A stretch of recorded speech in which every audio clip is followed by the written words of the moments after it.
I'm Lisa Martin, Communications Director for the Congregation of the Humility of Mary in Davenport, Iowa, and a member of the Conference Planning Committee, Team San Diego. We wish we could be with you in person, and I'm glad that we can bring you a portion of the conference to you virtually.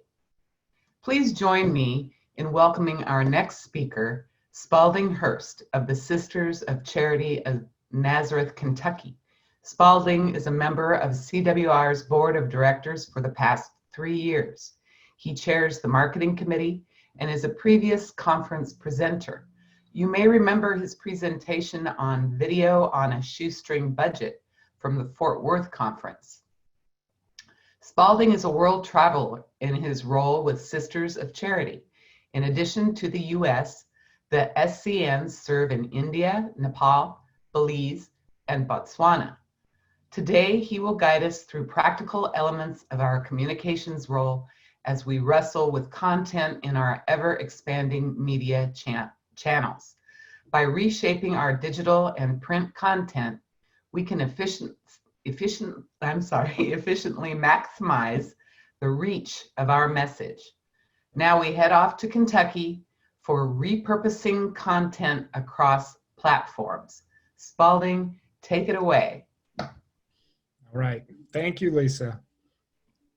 Yeah, a lot of big words in there. I think I put in there for really accomplishing daily tasks that we're faced with. Thanks, everyone. It is great to be with you all, even in this way. It's like an added layer of excitement, and I think it's going really well so far. So it's a historical conference, and I'm glad to be a part of it. So I'm going to be jumping between sharing my screen and coming back on and talking with you and trying to use the Q&A as we go along. So today we're going to talk about repurposing content that we deal with all the time across the many, many platforms that we also deal with day in and day out. And more importantly, how to get your content to these places and in front of the people that need to see them the most and the most relevant to them. You know, those are the key things. So just a little bit more about me quickly is I am with the Sisters of Charity of Nazareth. Been there for 12 years as the communications specialist. So I sort of specialize in video and web and graphic design and some technology for the advancement office. I've been with CWR for 6 years. I'm on the board for the past 3, and I live in Kentucky with my wonderful wife and 2 kids, Hollis and Henry, and Jennifer. There we all are. And again, I work for the Sisters of Charity of Nazareth, and I'm going to use examples from, real world examples that I use with the Sisters of Charity of Nazareth. And again, let's look at all of this content, the constant barrage of it coming at us, and what do we do with it?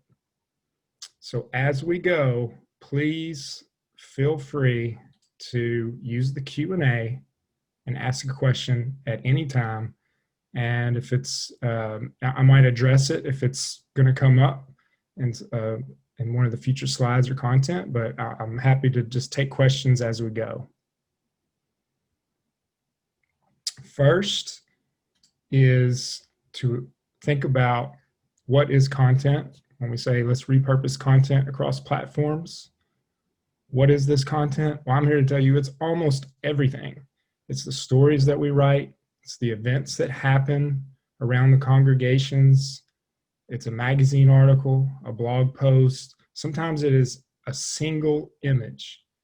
A sister might take an image, or I might capture an image, and it's just that good that it can turn into its own story, its own post. Galleries of photos, letters written, reports, prayers, poems, videos, songs, appeals, news articles that appear in other places, statements made by the congregation, It can be almost anything and is almost anything.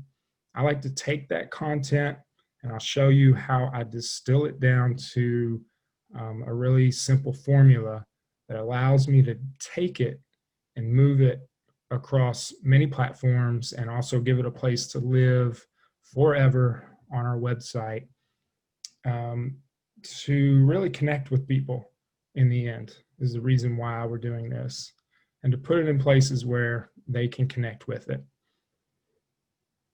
So early on with the Sisters of Charity of Nazareth, when I was just starting out, I quickly realized the massive amount of information that was happening across the congregation, sometimes coming through our office, sometimes not. The variety of ways that information was shared, the ways that people were missing out on information, the effort that went into publishing something and people not seeing it, sisters not seeing it, not knowing it was out there, going to the trouble of publishing it to our website and then realizing no one's going to the website. So it took a little while to figure out a way to direct all of it. And I feel like this method is working for us. And I know that we're all doing this in some way, but hopefully you'll see elements that I'm using here that you might want to try yourself or work into your own workflow. And the idea is to get this content in front of those who need to see it and want to see it. So here are some examples of content and platforms. First, something like an appeal letter that goes out. And this is not just an appeal letter. This was a thank you to an appeal letter. So the appeal letter went out to raise funds to build this house for sisters who minister in this village. It was successful. And then a thank you followed it up. We wanted to do something to thank those donors. But we also used the opportunity to put it out on social media as well. And just to acknowledge, you might not have given, but others did, and look at the great success this campaign was.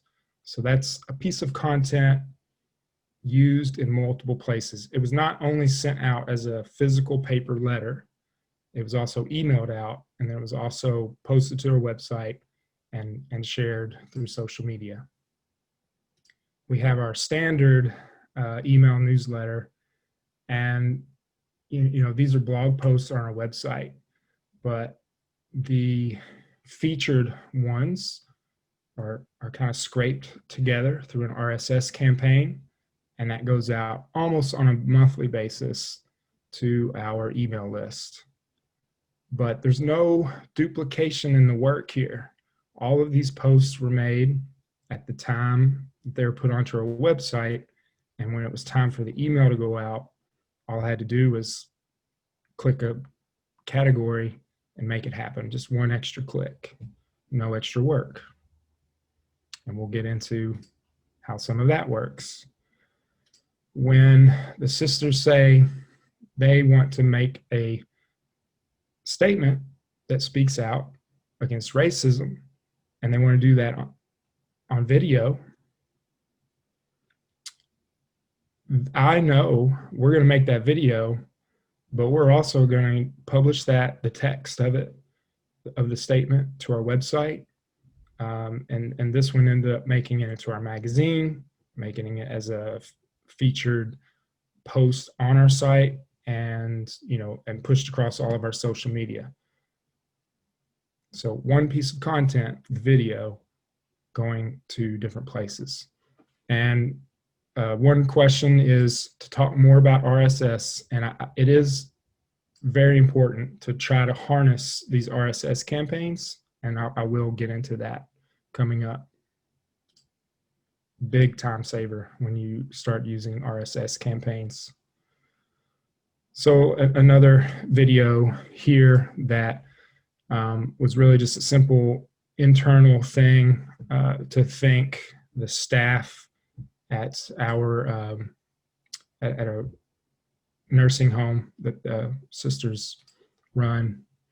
Hopefully that will load. So I knew that this was also good content for our website, and something that the public would like to see as well. But in the beginning, that was not the intent, just something that sisters wanted to share with employees.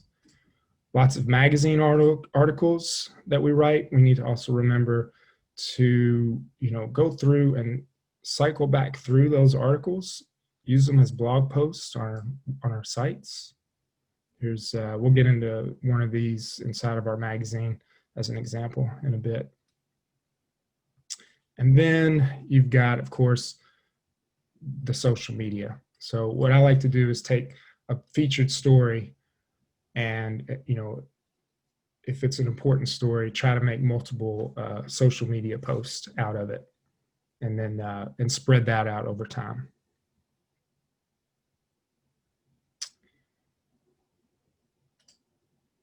So almost everything that you deal with is content for your platforms, even the internal stuff, even the private stuff that we deal with, because a lot of it is internal messaging. It's content made by the sisters, only intended for the sisters or associate members, an internal audience. But that can also have a place on our websites. And I'm here to say that all of that content is most likely going to be a post on your website. So I want you to think of it in that way. And even if it's private, we can put a password on it. We can hide it from the site, but it gives it a place to live and a place for you to revisit and pull from. And if it's not internal private information, then it is valuable to add more content to your site so that others can have a reason to come and stumble upon your site. It happens all the time with our website. They're searching a certain sister and they run across an article from 2 or 3 years ago, and they become involved for the first time with the site. On our website, scnfamily.org, we have 8,957 posts. That was at the time I put this together. We have even more now. I mean, it seems like a lot. That's over the past probably 8 years. Currently, we are at a rate of putting up 58 posts per month, so almost 2 every day, and that includes the weekends. Seems like too much and overwhelming, but it's really not when you see the process that I'll go into. And then where does it all come from? Well, because of this process, and a lot of the time, a lot of these posts are by sisters, for sisters, I make sure that the sisters see it. So it gets pushed to them in a nightly email at 8 o'clock, almost every night. And it's just a scraping of the website, an RSS campaign of the day's stories, and they love it. The associate members also receive it. And if anyone accidentally unsubscribes or somehow is not getting it, we hear about it immediately. It's been like the thing that has brought this international community together. And it creates this opportunity to share. When a ministry sees a story from another ministry, they are more willing to share about their own. So there's a question about how many on the communications team. There are 5.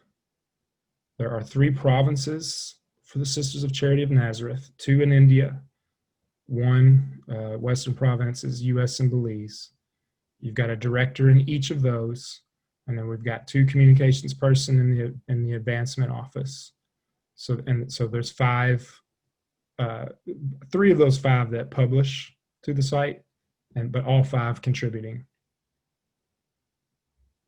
There's a question about success in numbers.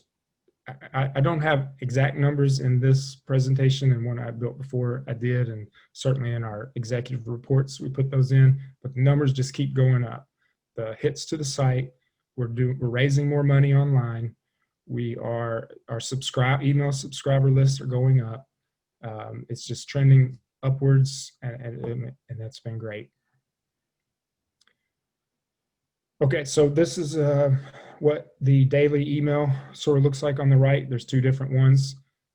Maybe you see that it looks very much like the public email, but you'll notice in the title an image, and always an image, and I'll get into that, and an excerpt, and then a link to read more.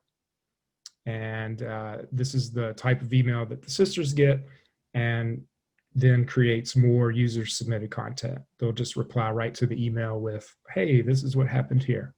So it gets a little bit unruly. This is what I call the matrix of it all. We've got all the different types of content that we post: events, magazine articles, blog posts, single images, the things I mentioned before. And then where does it go? Well, it might be for the website, usually is, but it could be for other things. Is it good for social media? Is it something that we're going to put on WhatsApp for our WhatsApp group in India? Is it something that's going to make it to the public email newsletter? It just depends, and it depends on a variety of things, like what's the intended audience? Is this for donors? Is this for sisters only? Is this for the public? Is this only for employees, only for volunteers, internal, a mix of those? And then what's the priority? Is this important, big front page news? Is it less newsworthy, something that I don't really want to push out to everyone, but a sister really thought it was important to share? Is this private, sensitive information, password protected? So you've got all those variables weighing down on every single piece of content, and that, if my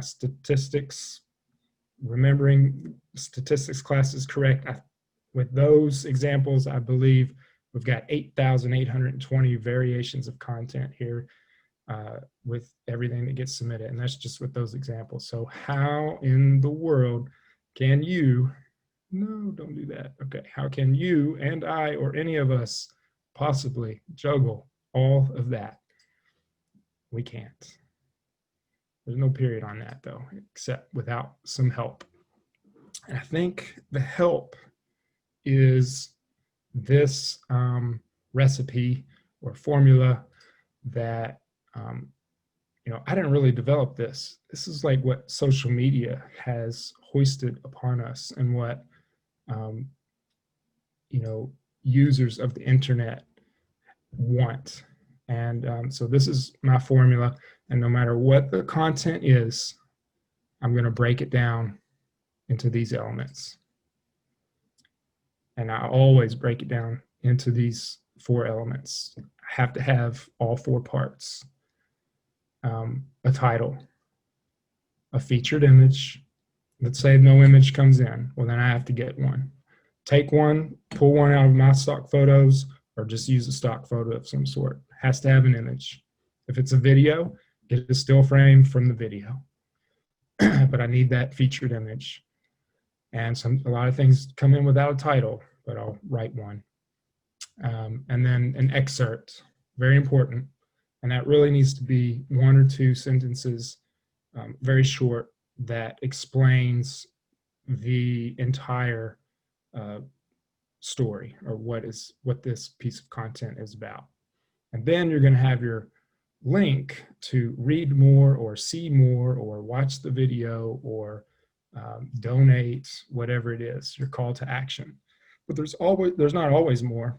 A lot of times there's more to this, and that's where you would give them the opportunity to take a deeper dive and go into more of that.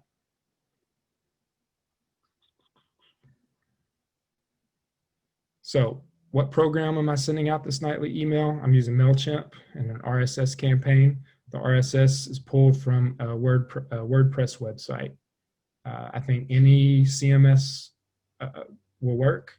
I'm a big fan of WordPress. So on the formula, there's the 4 elements, and you have to have all 4. So every piece of content, you're going to distill it down into these 4 elements. Now, you may not use every component of that formula on a given platform, but across all the platforms, You will. So that's why you need them all. So the featured image and the excerpt, that's a tweet. That's a Facebook post. I don't need the title. I don't necessarily need to read more. But a blog post, I need all four. So why this? I think it helps readers digest the content without feeling overwhelmed. Even if you have 5 really great paragraphs, there's people who just are not going to go through it, and they're not going to cycle down past it to get to the next story. So give them this easily digestible content. Also gives them what they want, which is to get this information more quickly. It's attention grabbing, especially with the one photo. And it fits into our online reading patterns. And you're going to see a higher engagement rate, higher open rate, and click-throughs.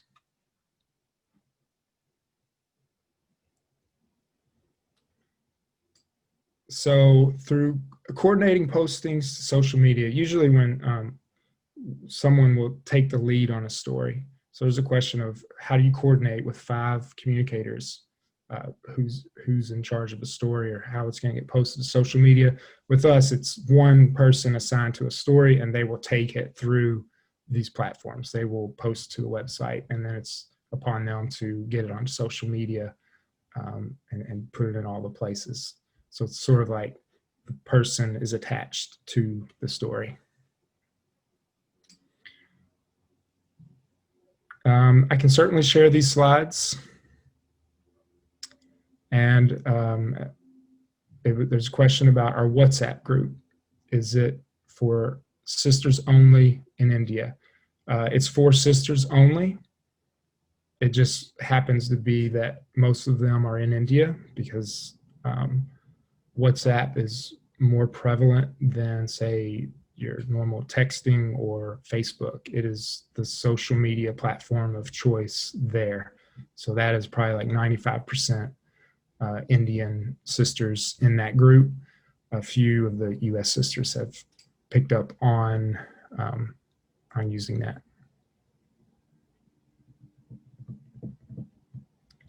Okay, so another question is that someone is afraid to use constant contact for emails because sisters say they don't receive them. So the solution is you're going to take baby steps. When you set up an RSS campaign, like you're going to have it go to one user and make sure that it's coming through every night.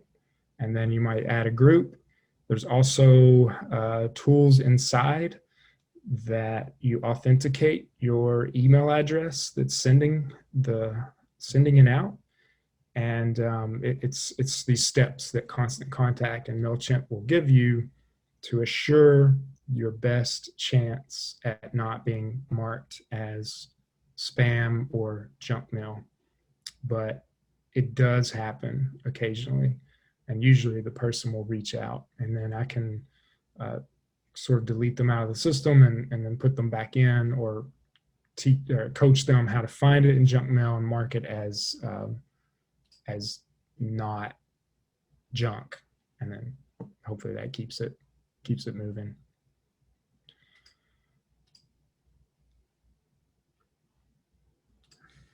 It's a process where you have to start small and build up. You might have a smaller audience that you're working with, get it working, get the formatting in a way that you like it.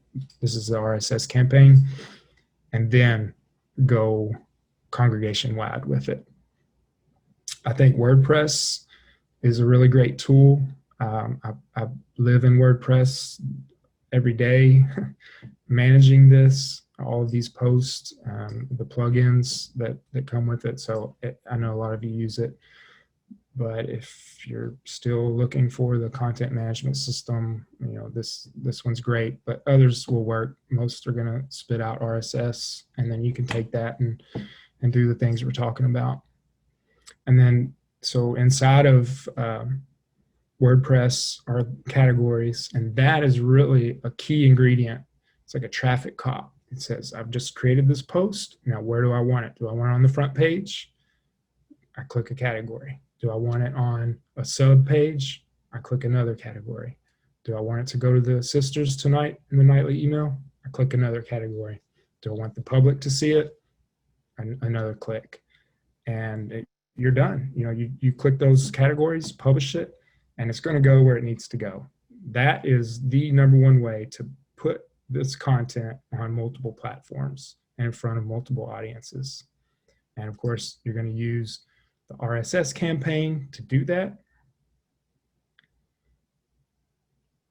And we have a question about a specific example, and that is going to come up. I'm going to do a live post to our website that will go out in an email.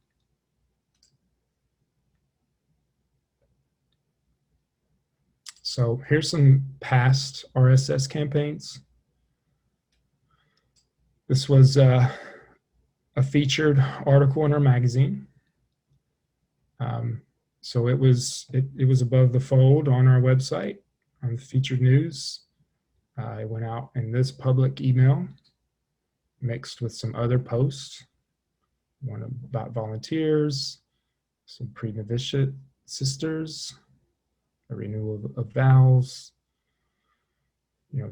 different things over the course of a month or 2 months that were featured on our website and then all pulled together and sent out in this email newsletter. And these are very well received because they're easy to digest and the repetition is there and the familiarity is there. And if you see something that sparks your attention, you can always see more and click through and go there, because there is quite a variety here. We're showing internationality and different ministries and some fun things and some serious things. So there's always quite a mix in these.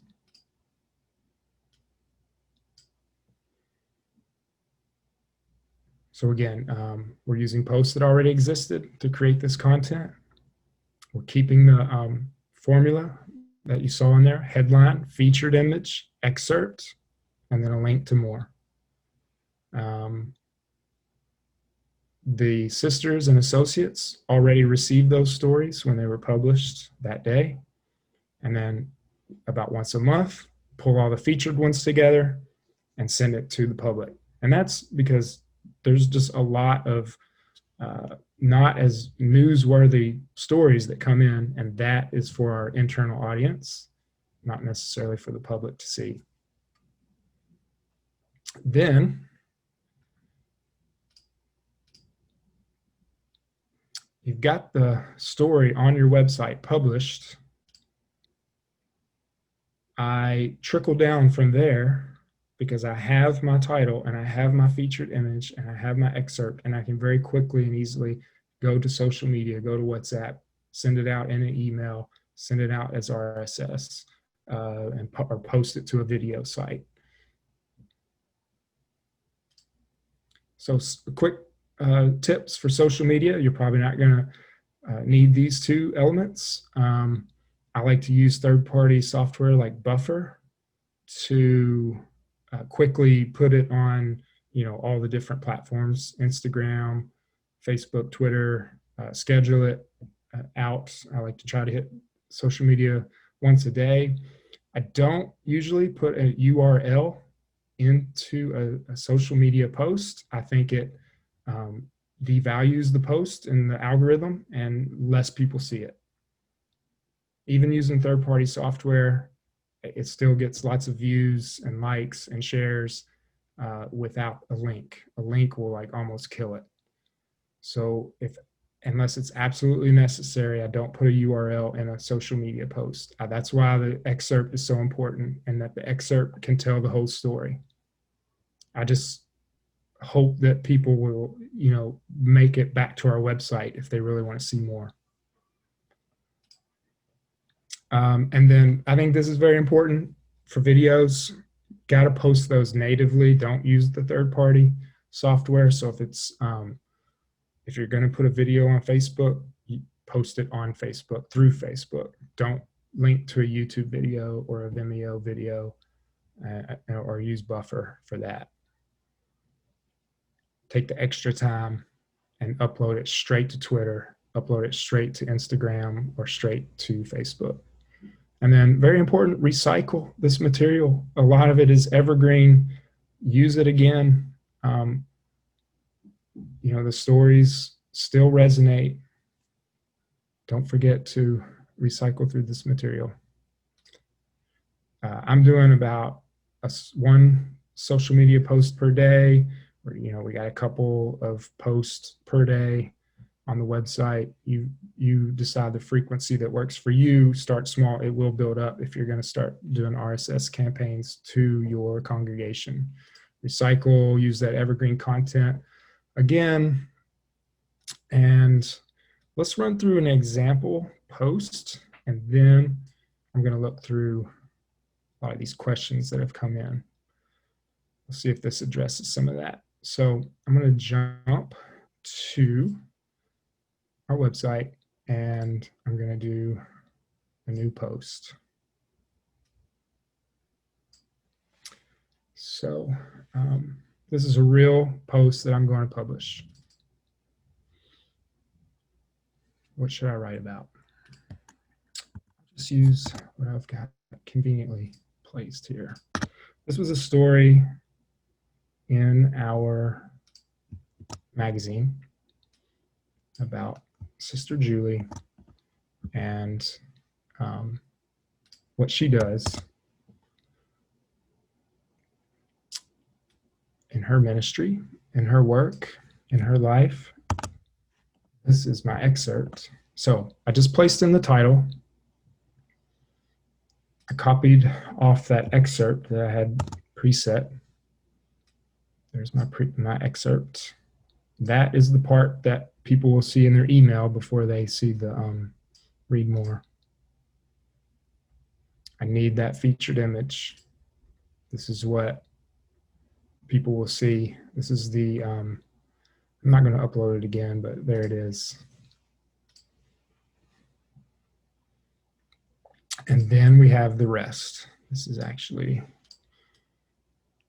not really bold, but like a header 3. Okay, this is ready to publish. Where do I want it to go? I want it to be featured. This is a US story. This right here is gonna send it to the sisters tonight at 8 o'clock. I want that. I'm not really ready to send it to the public yet. This is kind of a social service type story. We've got a few ministry categories. This puts it on different places on our website. Publish that, and then we'll take a look. So that's done. That's going to go in an email tonight to the sisters just by hitting publish there. I don't have to worry about it. They all think I'm working at 8 o'clock. I'm not. Okay, so now on the home page, the site's running a little slow from here. Get that loaded up. One question is, who does this go to again? Well, it just depends. I've got different sets of audiences, but one main set is our sisters and associates. And then another main audience is our public general email list. And we try not to bother them too much, about once a month. So you saw it there in the main slider. This is what I just posted. You can see the featured image, the title, the excerpt, the read more.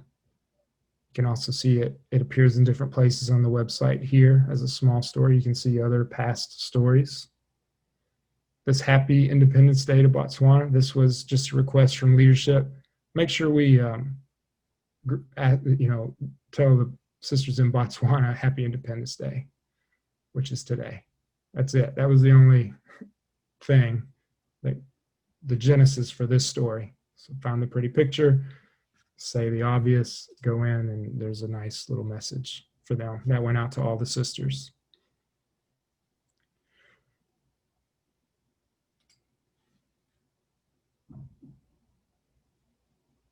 Just going to run through some of these questions real quick. So when it runs in the magazine, do I put it in the RSS feed before or after? Usually after. I like to, we put special emphasis on the story. So I like to let it run its course through the magazine and then roll them out the weeks following the magazine's release, where they start to hit the website. We don't have a vocation. There's a question about Facebook pages. We primarily try to stick to one Facebook page for the congregation. We have a few other subsets, and that's where the office really was gung-ho about taking it on themselves. Volunteers and archives are the two other main ones. Volunteers because they need to kind of organize their group to get out and do things. But I just don't see in splitting up making it more complicated to talk to people about the Sisters of Charity of Nazareth. The congregation is very intentional about its internationality and inclusiveness, and so we try to do that in all of our messaging. We don't want necessarily someone who's maybe only interested in some U.S. ministry to take that a la carte. You're going to learn about everything that's going on here. Talk more about the recycling. Is there a best practice on this? And how much can it be recycled? Once a month, once a year? I'm more of like the once a year. That's what I'm talking about. A featured article. Maybe I revisit it in a year from now and say, is this still relevant? Is this still happening? Do I need to go out and rewrite the story for this sister's ministry? Or is the information here still good? And every time I've recycled a story like that, and even the sisters see it again, no one has ever said, I've already seen this. This is old news. They say, this is great, like it's brand new to them. I did use a stock photo for that Botswana pic. I'm using a lot of unsplash.com I try to get as few as possible stock images. And I probably could have pulled something of my own because I've got to travel there once. Our e-news circulation is about 9,000 subscribers. Do you have a master database or emails for sending RSS out to your public? I mean, we use MailChimp, and that's got the 9,000 general subscribers in it, and then some subsets from that. Someone's asking about the magazine as a flip book. We use,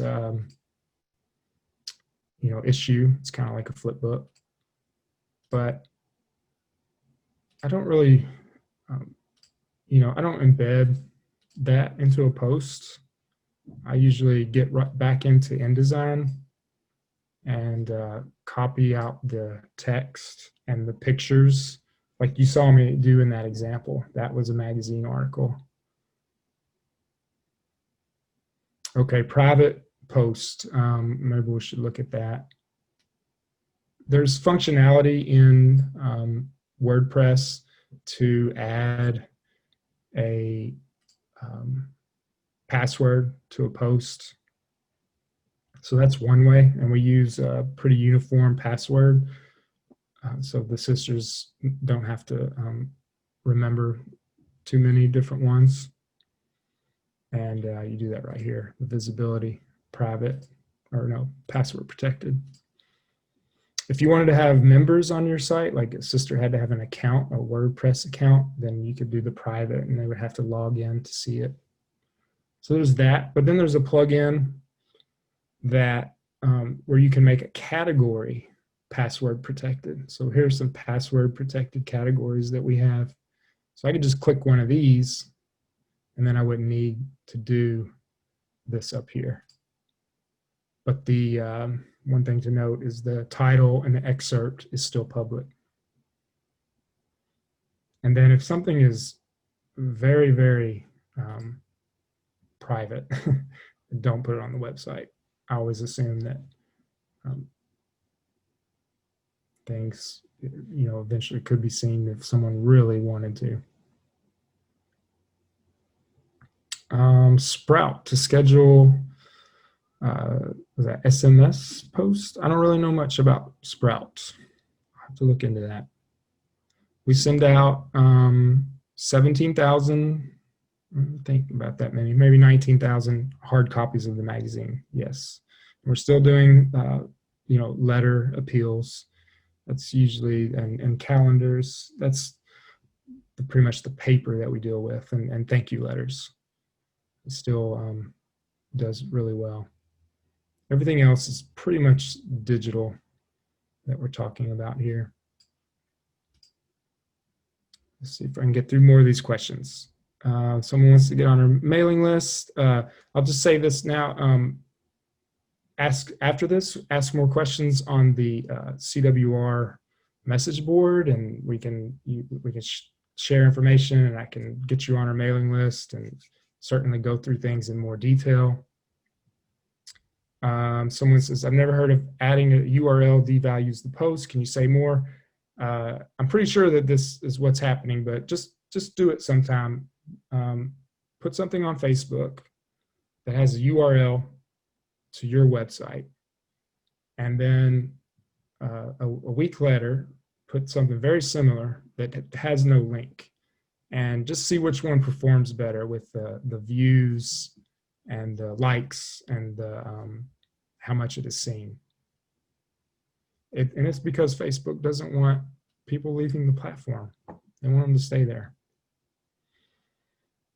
There's no MailChimp plugin. It's built right into the functionality. And it might look a little complicated at first, but they have the MailChimp has the instructions on how to set it up. So you can set up your, it's not a normal campaign. You would select an RSS campaign, and then they're going to take you through the steps. And basically you just have to enter the RSS URL. And you can Google that to get it if you're on WordPress. And that part's really easy. It's just the formatting. Then you want to play with the formatting, and that's where you're sending RSS campaigns to yourself for a while until you make it look pretty in the way that you want it. Or not even pretty, but like maybe minimalistic. That's not too much going on.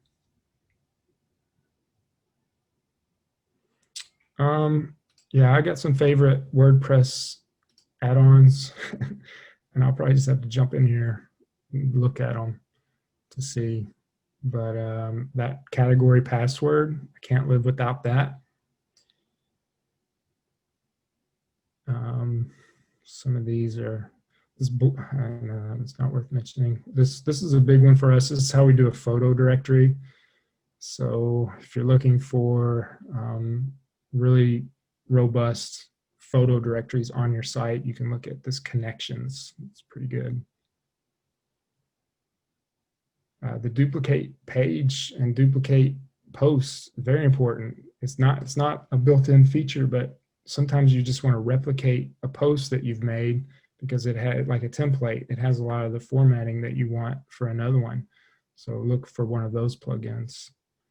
Embed any document. So these are like Word documents embedded into a page or a post or a PDF.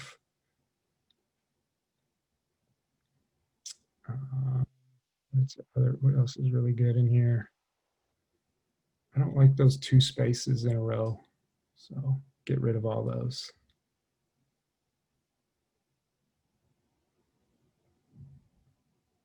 Those are some of the main ones. And what else? I think I just said all that and did not share my screen. So I was looking at plugins. We can talk more about those in the chat.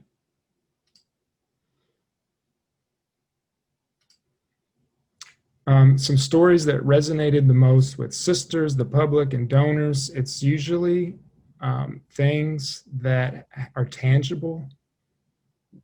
Building a house for sisters to serve in. The visualization of that house, seeing the house constructed.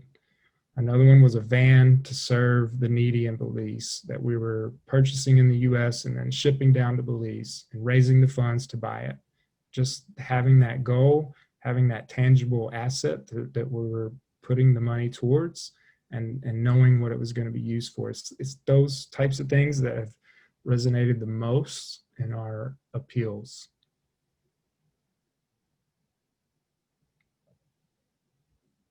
We've got some info about Facebook algorithms, why MailChimp, not Constant Contact.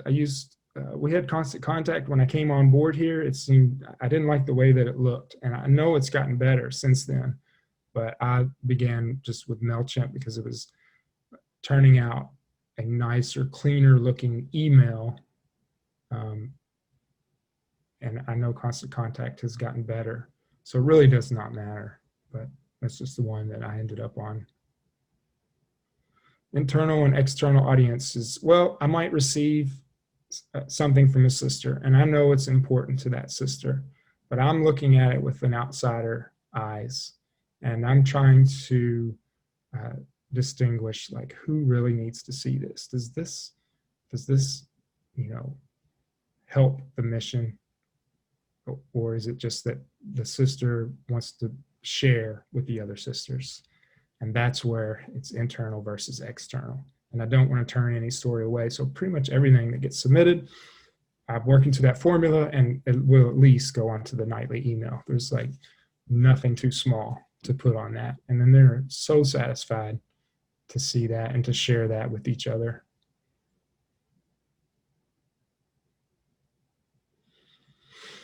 Okay, one more quick thing, because I'm just about out of time, but that's to take the information from WordPress and send it through other various platforms. So, I did that story, and I'll try to do this really quickly. So then what I do after I've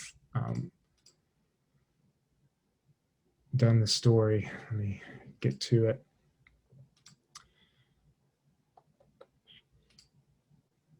Is I jump into Buffer. So speaking out for all, I'm going in here to get my excerpt.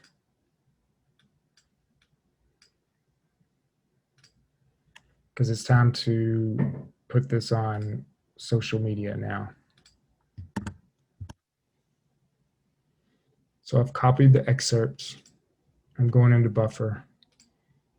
And I'm going to put this on everything.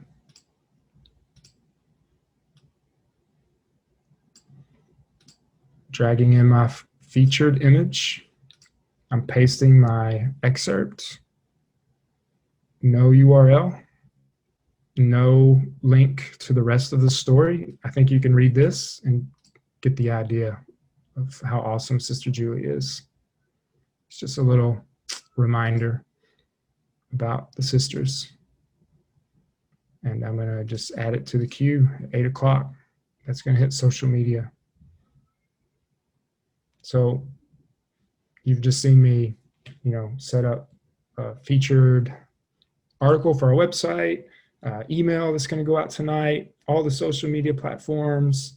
It's going to live on a few places on our website. It came from a magazine article. So one piece of content, lots of platforms. The people who need to see it will see it. They can comment on it on our website.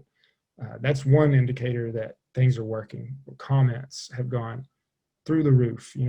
Get nothing, and now we get 20 comments on every article that gets sent out to the sisters. There's a lot of sisters, congratulatory things, talking to each other, but it's great having it. So that is a little peek at how we're doing things here. Remember, message on the group boards if you have any other questions. And here's the takeaways that I would say is to get all of the content onto your website so that it works its way into search results that people put in on across search sites in Google. Work your content into this format: title, featured image, excerpt, link. If you got those things on hand, you're ready to jump around quickly to all the different places and really look at RSS campaigns and how they can save you a lot of time. And when you start pushing content to people, because they're not always going to pull it down from you. Sometimes you've got to meet them where they are. You'll have a lot of success with those, but use it, in moderation and where it's most effective. So that is, what am I calling this thing? Repurposing content across platforms. So thank you all so much for letting me speak here today. And remember to just reach out to me if you have any other questions.